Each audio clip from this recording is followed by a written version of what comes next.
home base players for the Super Eagles ahead of the Unity Cup, plus other very interesting sporting gist from around the world. Do not touch the dial. You know what it is when nobody sports stuff alongside Catchy Sports come behind the microphone, microphone, and acrophone. Stay tuned because it's about to go crazy.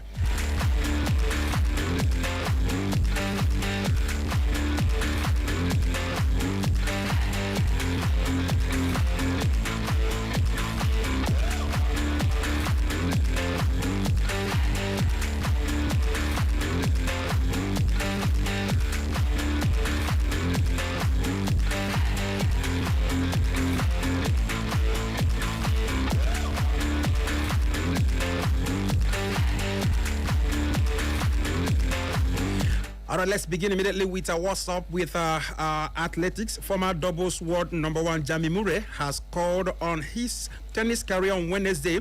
He has hung the racket at 40 after trophy-laden journey that included 7 Grand Slam titles and a Davis Cup triumph with his brother Andy, the old sibling, and who is a former top-ranked singles, who is a brother to former top-ranked singles Andy Murray. His name is Jamie. He has announced his retirement after the 6 years in the sporting, capping a career that saw him reach the doubles world number one ranking in 2016. Jamie retires with 34 titles to his name, with a Grand Slam haul that includes double crowns at Australian Open and US Open in 2016. He also won 5 mixed doubles split between Wimbledon and US Open. Having won his maiden title in 2007, his final flourish came at the Belgrade Open in Serbia in November 2024. Perhaps his most memorable moment came in 2015 when he partnered brother Andy Murray in Davis Cup final double, eventually helping Britain beat Belgium to reclaim the first title since 1936. Interesting, Jamie Murray is retiring. Of course, he has an illustrious career alongside his brother Andy Murray. At 40, is he retiring too early, or he should go now? Well, at some point, they tell athletes retire before the game. Yes, and also before the game leaves you. So, yes. As a professional who actually has a very strong left hand, he actually has been a winner. He has been a finalist, a semi-finalist, a quarter-finalist. At some point, he was the doubles number one, world number one with his brother. To tell you how strong he actually has been in the game of tennis. Also, going to the fact that he has won the mixed doubles back in 2007, as well as winning the 2017 Wimbledon Championship, and also going over to the fact that he was at the 2017, 2018, 2019 US Open, the men's doubles of the 2016 Australian Open. His appearances, he boko, he plenty, and also he goes on to the fact that this is someone who has been, right now you can call him an old guard. You can call him an old guard.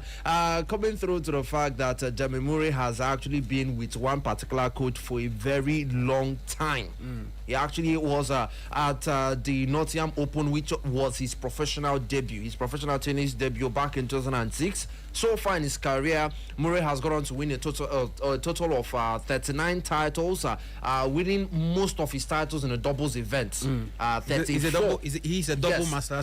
Yes, when it comes down to the double, he's a king in the doubles event. At some point, world number one in doubles event, and also going over to the mixed doubles as well. So it was more of his strength comes through when he partners up with someone. But so a lot of people have actually been sending their kudos to Jamie Murray, and also looking forward to Andy Murray. Let's see what comes through for the meantime. All right, still in tennis, Carlos Alcaraz has pulled out of the ATP 500 event in Barcelona after his opening win against Otto Vartanen due to his wrist injury, seeing his chance of overtaking Jannik Sinner at the top of the world ranking slip away, at least for now. Well, walking through the avenues of the Real de Club Tennis de Barcelona, the atmosphere is very, very heavy. The worst possible news came through for fans.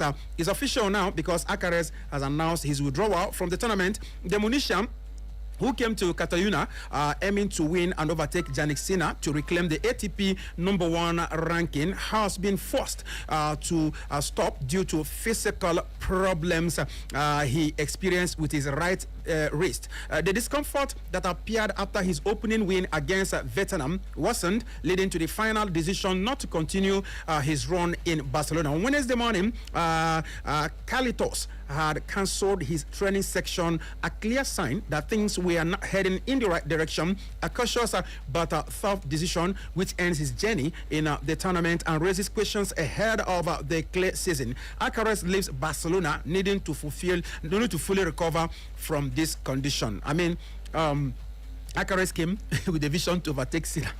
Now, injury has said you have to still wait for now. Sina has to be there. With how things are, it's so evident that Yannick Sinner is going on to be the world #1 when the latest rankings comes through later this year, based off on the fact that this season it has been Yannick Sinner coming through from Australian Open, making it a sunshine doubles, and also going down to 4 titles already for Yannick Sinner this year. And Carlos Alcaraz's injury has been a plague for him this particular season. He has lost his form plus injury. Carlos Alcaraz is someone that, given that room to consistently perform, you'll see the best of him. But the break and quench way in the sea now we're seeing the effect in form. So Carlos Alcaraz going into the injury and how severe the injury is. Alcaraz described the injury to his right wrist as serious, and this necessitates the fact that he has to withdraw from the Barcelona Open to prevent future damage. You need to look at yourself, assess yourself, and know how far you can. Sometimes it takes a toll. Past 2 seasons, Carlos Alcaraz has been pushing. It has been Yannick Sinner and Carlos Alcaraz. He has been pushing himself, pushing his body, and at some point your body will actually have to give up. I believe that's what is going on with Carlos Alcaraz. What he has to look at now is check himself, give his body the time to heal. The previous time he played a game, he played through pain to win his second round match. That was on Tuesday, before deciding to withdraw for today's encounter. You don't look himself. You know if you push himself. Because the more you push yourself, the more damage you cause to your body, and the longer it will take for Carlos Alcaraz to return. So, as a 2-time defending champion, it's a significant blow. And also looking at catching up with Yannick Sinner is going to be a difficult one for him, based off on the fact that he has to spend more time on the sideline than actually competing for sets and also competing for glory. All right, moving over now to athletics. The Diamond League on Wednesday announced it will increase top-level individual prize money in select events in 2026. That's expanding the number of disciplines, offering enhanced payouts while maintaining the overall prize pool at $9.24 million. Under the new structure, each meeting will feature 8 Diamond Plus disciplines, selected events that offer enhanced prize money, increasing the number of events in which athletes can compete for the highest payoff. Now, the number of Diamond Plus disciplines will double from 4 to 8 at the meetings. Now, the 8 disciplines at each meeting will include 2 sprint or hurdle events, 2 long or middle distance races, 2 field events, and 2 other disciplines, all equally distributed between the male and the female athletes equally. Now, interestingly, athletes will be able to earn up to $20,000 at Diamond League meetings and up to $60,000 in the final. The highest individual rewards in the series in 17-year history. Now, the basic level of individual prize money will still remain unchanged, with our competitors able to earn up to $10,000 at series meetings and up to $30,000 at the final. The 2026 Diamond League, remember, will begin on Monday 16th May in Shanghai and Caprio, and then of course it will end with a 2-day final in Brussels, which will run from September 5th to from September 4th to 6th. Okay, it's a big motivation for athletes. The likes of Toby Amosan has continually pushed herself in competitions like this, and this definitely would push her more to give out more. $20,000 in standard meetings, and then if you manage to make it to the finals of the Diamond League, you would actually stand a chance of winning $60,000. They've also gone on to expand the disciplines based off on, yes, we've expanded the prize pool, we also have to expand the disciplines where the number of these high-paying events doubles from 4 to 8 in each meetings, and it will go on to cover 32 disciplines overall. So more races to run, more distances to cover. At the end of the day, the thank you, more money. Thank you for competing. It is more money. More money. You need to work for it. You need to earn it. Now, it's in the retail outlets. Yes, when they complain, okay, we don't carry the price for increase. If you want them, show that you really show all working. So the event structure, like you actually enumerated, each meeting will feature 8 Diamond Plus disciplines, 2 sprints and hurdle events. This is where Toby Express, Amosan Express will actually come out. She will come out to run. Thank God she's beginning to pick. You know, she's beginning to pick because some of the events she has involved in, she has been very well. And she also is trying to diversify, getting away from hurdles events and getting over to the 200 meters dash. That also gives her the opportunity to compete in the 2 long or middle distance races. And then going over to also seeing 2 field events, 2 additional events that will be added. Probably the administration, Gilaya, what are the 2 additional events that we're going to put into the Diamond League? But the total overall prize money for the 2026 season, it's maintained at $9.24 million, continuing the record high that was set back in 2025. FIFA, they increased their price pool. Everybody they increase money they sports. When we say it that we should grow our own here, we have a reason, my brother. So there's a lot to gain from sports, from TV rights, going over to sponsorship deal, and also looking at the body that you're doing. This is Diamond League. Just Diamond League. Diamond League. No, not be saying award athletes, not world indoor games, not outdoor Diamond games. Leagues. Diamond Leagues. They are the organizers of this particular event. Now, imagine where you're going in, and you tell the sponsors that are giving you your kits. When you come down to the negotiating table, this is what I'm giving to you. When it comes through to Toby Amosan going into races like this, you see her coming through. She's always in the top 4 brackets. Toby Amosan is always in the top 4 brackets. So any sponsor that is going through for Toby Amosan knows that they need to put in more to actually have her done their kits, or actually just a little advertisement of their kit. They know that they need to pay in good. So let's get the opportunity to, they have the negotiating power. This is an extra event. I need to put in extra efforts in training. So for me to actually push myself, you have to push yourself as well. And the organizers are pushing themselves as well. So a lot for the athletes to run for. The younger generation know that, okay, this is my turn to shine. Let me push my body to get this particular prize pool in the Diamond League. All right, in case you just joined us, don't forget it's Echo Sports on Echo FM 100.7, or we're with Kachi Sports and Nobody Sports Chef, and we are dishing out the best. And of course, in the world of sports, I trust that you are already sitting tight to enjoy yourself. Now, let's move over to football.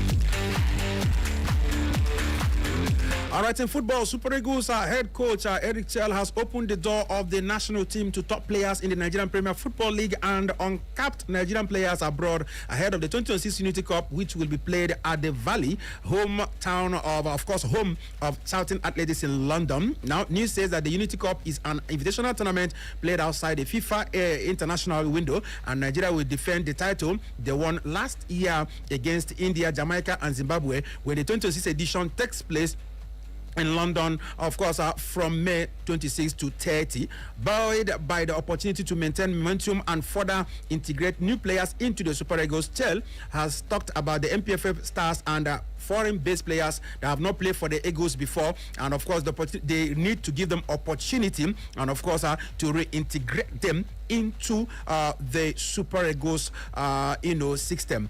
We've been talking about Eric Chelle trying to come and watch our players and trying to get them involved. The news now is saying that maybe this Unity Cup is going to be an opening door. Welcome development. Yeah, it's a welcome development for scouting new stars in the Nigerian football system, and also looking at the MPFL as a broader perspective, based off on the fact that earlier last week, Garba Lawal was the one who brought up this particular movement. He made the statement, Eric Chelle he needs to look into the MPFL. Check the MPFL for players that can actually go on to feature for the Super Eagles of Nigeria. Make use of the Unity Cup to actually bring in these players.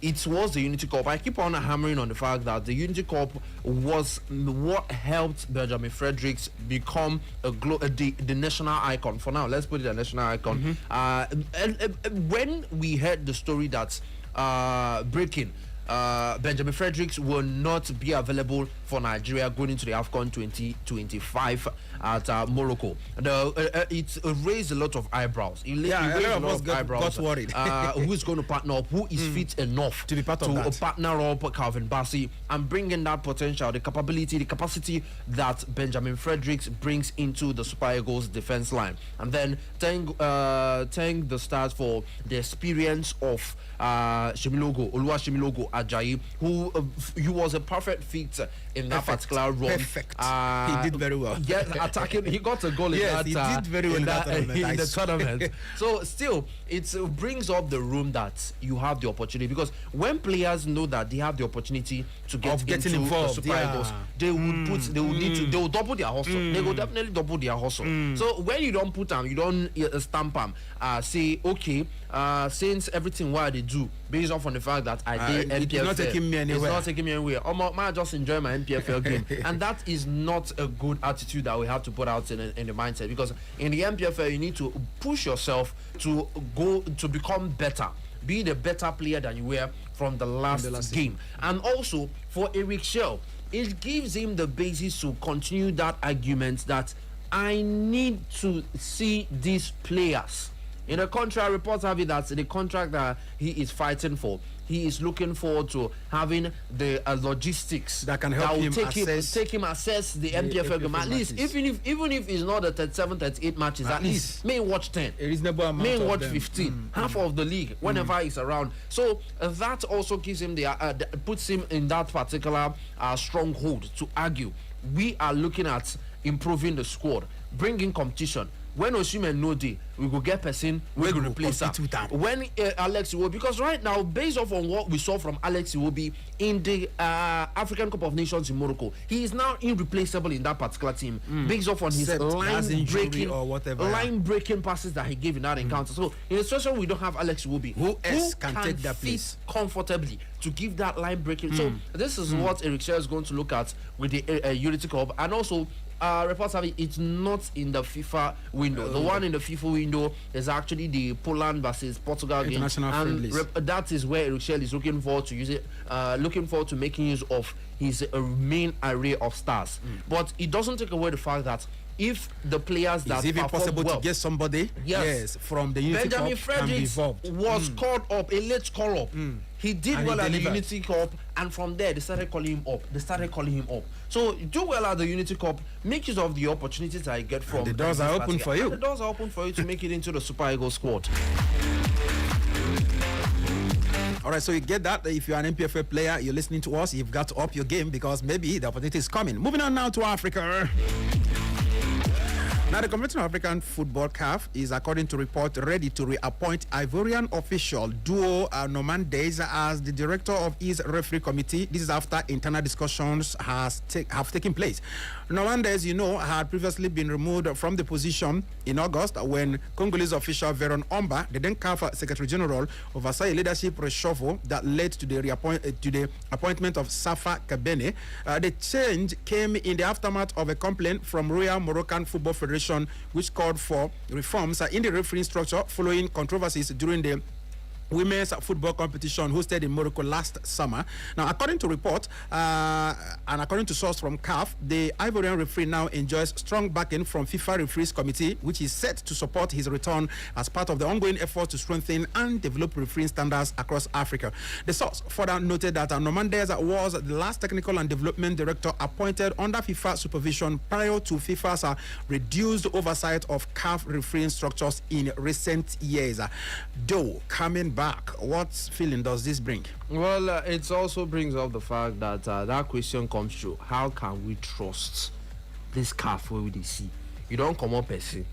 You see the carry person, they come back. So the main query actually comes true to the fact, why are you bringing him back? Maybe because they say FIFA is beginning to look at his way. FIFA is bringing, so FIFA know they based off on for the fact that okay, he's a man of integrity. Why did you actually let him go? Why did you relieve him of his Probably job? FIFA has found out that some of these loopholes we're talking about he wasn't properly relieved of his duties. CAF is an independent body. CAF, they are the ones who made this investigation. Yeah, and ultimately they saw will always be fine and good, but it was CAF that Morocco made the pointed fingers, and it led to removing him. You removed him, and later you're bringing him back. So it brings into question independence. People have actually been pointing fingers to that partnership between Morocco and CAF. So when it comes through to this, it questions the independence, it questions the credibility of CAF, and also the movement towards reform. They are trying to restore trusts. CAF has pledged to implement broader refereeing reforms, quite and good. And then you are looking at implementing broader refereeing reforms. You're still bringing. See, you cannot pour in new wine in old wine sack. So if you are promising broader refereeing reforms and you're still bringing in the old. Yeah, but with what we saw, I think he was ousted after the Women's Nations Cup. But with what we saw, now that SUSPEN is in charge, with what we saw in the last Nations Cup, the abysmal officiating, which started with Cameroon versus Morocco, it came down to Nigerian own is even abysmal, and then the final. And we are saying, people are saying, yeah, you're right. Why are you bringing him back based on this and that? But the people in charge now are looking more abysmal and more, incompetent than him. I'm sorry to use that word. Well, this is where you put in the experienced legs, fine and good. You bring in the experienced legs, but ultimately you have to bring in the younger lads who will bring in creativity, fine and good. But so now this is where it comes through. As you're bringing this back, as you're bringing this individual back, are you putting him as a head? Are you placing him as a head, or are you putting him in on a supervisory role? According to the news, they want to return him to his former role. His former role as the head. So, as it stands now, how are we going to be guaranteed that what led to his dismissal before will not come through again?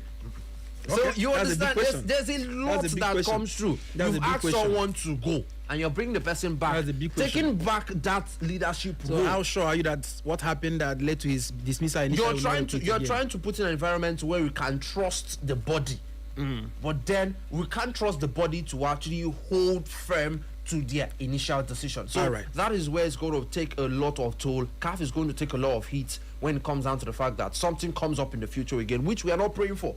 When they start hitting back, they'll start bringing out these particular transformations that they've been bringing forth, regional tensions, North Africa, West Africa. Ultimately, it's going to culminate and land on CAF's head, which Patrice Motsepe they try run away from. It's tour of the Africa for CAF, but ultimately Patrice Motsepe needs to go in.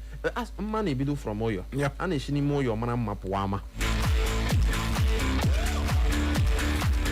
All right, still Echo Sports on Echo FM 100.7 over this beautiful evening. Remember, the UEFA Champions League is still up, and we are going to give you strong discussions on that one. Let's go over to Gabon. News coming from Gabon says that the government of Gabon has suspended the presidential election in the Gabonese Football Federation over alleged irregularities, raising fears of possible sanctions from FIFA. Authorities say the decision followed concerns about the transparency and integrity of electoral processes, stating that the move was necessary to ensure compliance with established status. The development has sparked fresh concerns within the football.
FIFA compliance. FIFA on one side, nearly hanya say we can sanction you people. FIFA has sanctioned DR Congo before.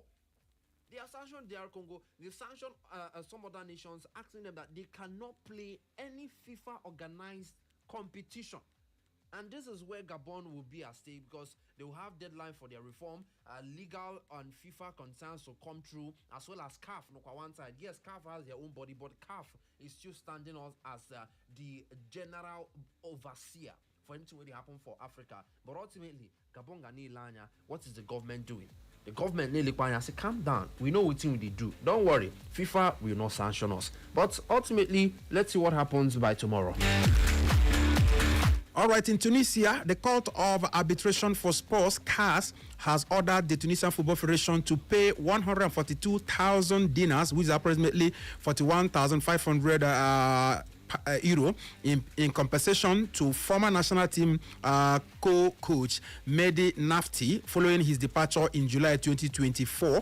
The ruling concerns contractual obligations that were not fully honored by the federation during a leadership transition period within the Tunisia Football Federation. Now, according to the decision, the FTF failed to settle the full amount stipulated in Nafti's contract. However, the compensation awarded by CAS is slightly and significantly lower than the total amount initially demanded by the Tunisian coach. The verdict brings to a closure a dispute that arose after Nafti's exit from his role amid administrative changes at the federation.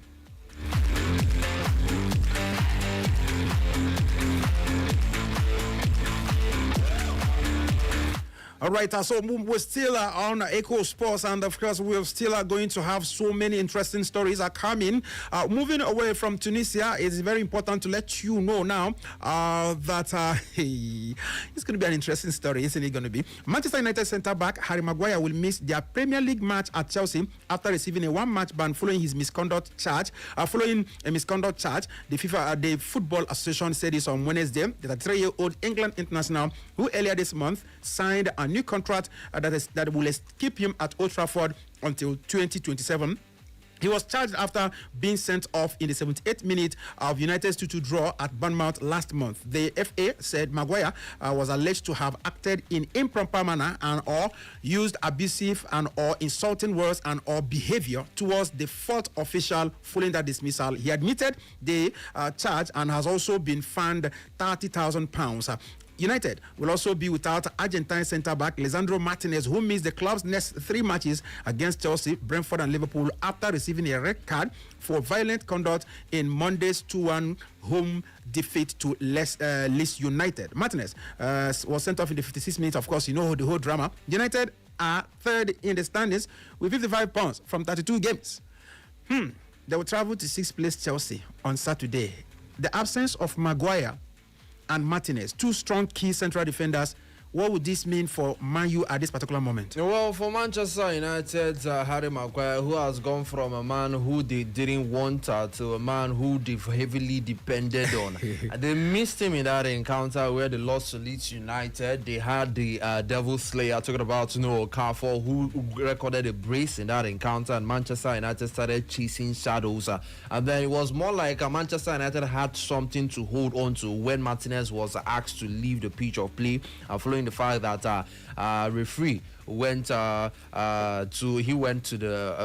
asked to go to and check by himself, because ultimately now he gets the final say. He went to the studio, the pitch side monitor, looked at that case where Martinez was like he drew the hair, but Carrick said that it doesn't look like a violent conduct. Ultimately, Martinez left that particular gameplay. Reports have it that Manchester United are looking at appealing that particular red card to overturn it, because he officially lodged an appeal with the FA to overturn the red card shown to Lisandro Martinez on Monday. And the bit of reports coming out from English FA is more like Manchester United might actually miss out on that particular appeal. But for Harry Maguire, he's out. Lisandro Martinez is still not certain. Yes, Chelsea right now, they'll be playing as wounded lions, looking forward to bouncing back to getting their first victory. Places, yeah. Can you remember the last time Chelsea won a game? Just without thinking much. Exactly. Now that I've talked so much. Exactly. Now you don't it's been a very long time. You put me into trouble. It's been a very long time that Chelsea fans celebrated. If you waited for 2 minutes, I would have been waiting. It's been a very long time Chelsea fans celebrated, and it will be so exciting. It will add extra tastes, extra flavor for them to feel what it feels like winning. If Chelsea win Manchester United, because they've had this ongoing feud between the both of them, going through the English league and coming down to the fact that Manchester United, without Harry Maguire, without the butcher of Amsterdam, talking about Lisandro Martinez, they will have to fall back on. Remember, Matthias De Ligt is still not certain when he's going to come back. Reports have it that he may not even play before the season ends. Mm-hmm. And then it's more of, we are going to look at Lenny Yoro with Aiden Heaven. Two players that are still grooming and owning their craft. Then Euro has put out. So your analysis is saying that even the position Manchester United occupy now, they should fight harder to hold it. Yes, because it's not certain that Manchester United have made it to the Champions League. Yeah, because with the fact that five slots have been guaranteed for Premier League in the Champions League. Yes, there is Liverpool, there is Aston Villa, and also a certain Chelsea that is fighting for it. And then Manchester United in third position. Manchester United know that they need to win at least 3 or 4 of their remaining matches. They have very strong matches ahead. They've lost against Leeds United. This has always been a bane of Manchester United's problem. You see them fighting and playing good football, winning the lives of Manchester City, winning the lives of Arsenal, and when they get to teams like Leeds United, teams like West Ham, you see them dropping points. Before the international break, they drop points against West Ham. Coming back from international break after a month plus. Okay, let me not exaggerate anything. You know why I had to do this? Because the way you're going by Manchester, some of them will start having heartbreak. No. I mean, their fans.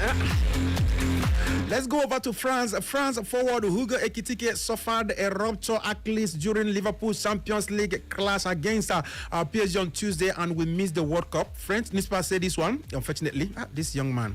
But the 23-year-old pointed to his Achilles tendon as medical staff attended to him before he was carried off on a stretcher at Anfield, where Liverpool lost 2-0 in their quarterfinal second leg clash against Paris Saint-Germain, which led to their ultimate exit on 4-0 aggregate. The French Football Federation was not immediately available for what we wanted to hear from them. They have not replied, but the truth of the matter is that Ekitike, who has 17 goals in all competitions this season, since Liverpool signed him from Frankfurt for £69 million in July, and he has scored twice for France since he started since the start of the current campaign. He is not going to be available for the World Cup. Well, I also want us to add that to the fact that there's another suspension. Let's add that one also, so that when you're going to the art now, you add together. Now, there's a suspension that some Barca fans will not be happy about, but we've got to say it. What happened? UEFA could suspend RAPHINHA in next season's Champions League after his criticism of the referee. The winger is at risk of 3-match ban following his post-match comments. What did he say? He says, it's hard when you realize you need to do 3 times more to win. I want to understand what the fear of Barca is actually winning. Making a mistake in 1 match, I get that. But making mistakes in 2 matches in a row, this tie was dishonest. For me, it was a stolen match. Who still from them? Now, it is very important. You know, yesterday, I there about when we were talking, I said, if I were a Barca fan or player, I would definitely not be too loud when I feel like a match has not gone in my favor because of how the referee handled it. Because if you talk about clubs in the world that have benefited, the ones I know from such officiating, Barca stands as one of the most favored. And as of yesterday, I told you about the Bruno Fernandes saga, where Bruno Fernandes, when he was asked about the case in that game between Manchester United and Leeds United, he said that he's not going to say anything. That if he says anything, that is going to get into problem. Because in the FA rule, it prohibits any player, manager, or club talking about when you imply bias, when you question the integrity of a match official, or bring the game into disputes. Disrepute. And also looking at UEFA have their own rules. Going into football bodies, they have their own rules. So for the fact that RAPHINHA is making this statement, yes, emotions will come true. Barca were trying their possible best to come back for, and they got 2 goals quite earlier on. And then kudos to Ademola Lookman, he got the winning goal for Diego Simeone and Atletico Madrid. So currently, UEFA reviewing the post-match comments from Barcelona's Raphinha. Raphinha criticized the refereeing standards in both legs, and this violates Article 11 of UEFA disciplinary codes, which prohibits conduct that discredits football or the organization. If sanctioned, Raphinha could face 3-match ban, which would be likely, which definitely going to be served for next season, because that trouble have from their they're already out. It must be next season's business. So right now, UEFA is already probably reportedly looking into gestures Raphinha made towards Atletico Madrid fans as well, which can extend. It can extend the time he will be out. He's already out due to injury. Yeah. Now there's a possibility that Barca would start up next season without him in the UEFA Champions League. So players need to be mindful of what has come true. Neymar has been sanctioned because of that before. He was given a 3-match ban, but it was later reduced to 2 after Barca appealed when he criticized officials after a loss to Paris Saint-Germain. So it goes both ways. Yes, you can go on to talk about... But you know, I think this makes me feel somehow. Most times, Barca players and fans feel it's a sin for them to lose, especially matches of this caliber. They have this mentality that it's a must. They have the winning mentality, let's put it that way. Yeah. Barcelona have the winning mentality. But this is game, football, yeah, they have the winning mentality just like another team. It can go anyway. In a situation where it doesn't go your way, that is where you start looking for loopholes. Okay, in May 9 in Riyadh, after the conflict in the Middle East disrupted the Football Federation, were the ones who said this on Wednesday. The draw, originally scheduled for April 11, will now take place at the historic At Turaif district in Diriyah. The AFC said the postponement was made to ensure the full participation of all key stakeholders and member associations. Well, a number of sporting events across the region were postponed or cancelled following the heightened tension triggered by the US and Israeli strikes on Iran last month. Saudi Arabia is set to host a 24-team quadrennial continental championship for the first time from January the 7th to February the 5th, with 23 of the 24 teams already confirmed. The draw will decide the qualification. Qualified nations into we divide the qualified nations into 6 groups of 4. The final qualification place will be decided on July the 4th when Lebanon face Yemen in playoff. Defending champions Qatar will have already secured their place at the finals, along with 4-time winners Japan and fellow World Cup qualifiers South Korea, Iran, Jordan, Australia, and Uzbekistan. War can lead to disruption of even beautiful things like sports. We don't want war.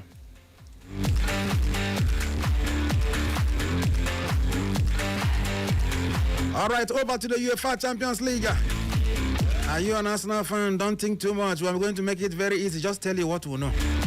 Just remember that William Saliba picked up an injury, we sidelined him for the rest of the season. Remember, Pedro Gonzalez beat Aaron Ramsdale from the half line to equalize for Sporting CP after Granit Xhaka had given Arsenal the lead. Remember, Manuel Ugarte was sent off in the 118th minute. Remember also, Ruben Amorim's side won 5-3 on penalties to progress to the Europa League quarterfinals. Arsenal, Gabriel Martinelli failed to convert his own from the spot kick. Remember, Mikel Arteta's side will now be hoping for a different outcome at Emirates. I was telling you what happened last season. I know you were thinking I was talking about what has happened or what will happen in the last match. All right, I said what happened in Europa last season. Now, tonight, Arsenal are going to be facing off with... Now, I think somebody didn't know, they played them last season, talking about Sporting. They have 1 goal ahead of Sporting. And then going over to Allianz Arena in Germany. Another interesting story is going to happen there. After PSG and Atletico Madrid saw off Liverpool and Barcelona last night, Bayern Munich and Arsenal tonight will be looking to protect their 1-goal leads in each of the match they played last week to join them in the last 4. Bayern, yesterday, it was 2-goal leads. For the both teams that played. Liverpool, PSG, Atletico Madrid, Barcelona. And we saw the drama that happened. And now we are seeing 1-goal lead Real Madrid up against Bayern, Arsenal up against one goal lead. Let's see how it comes through, because Arsenal, they are looking forward to protecting. I remember I will keep on talking about the second leg reaction from Sporting Lisbon against Bodo Glimt. Regardless of who Bodo Glimt were, but Bodo Glimt, they have recorded massive victory against top clubs this particular season in the Champions League when they were still in the Champions League, and it was Sporting Lisbon that brought them to their knees. After losing 3-0 in the first leg, they came into the second leg and they became a different team. And this is the second leg at the Emirates Stadium. A lot of people are stating that it is the Emirates Stadium, it's an Emirates Stadium. Remember what happened last? Not be seeing the same Emirates Stadium. Not be seeing different teams anyway. Different teams, quite alright, but and different competition. It is a team that is playing catch up to Porto in the Portuguese league. But coming up against a team that is trying to beat off pressure from Manchester City and also from their demons in the closets, based off of the fact consecutively they've come up as runners-up in the English Premier League. So it's a lot to play for. And then Real Madrid, Alvaro Beloa has stated that this is a team that has won the Champions League for over 16, about 5-6 saves. Manuel Neuer was the man of the match in the first leg. He was everywhere. It was like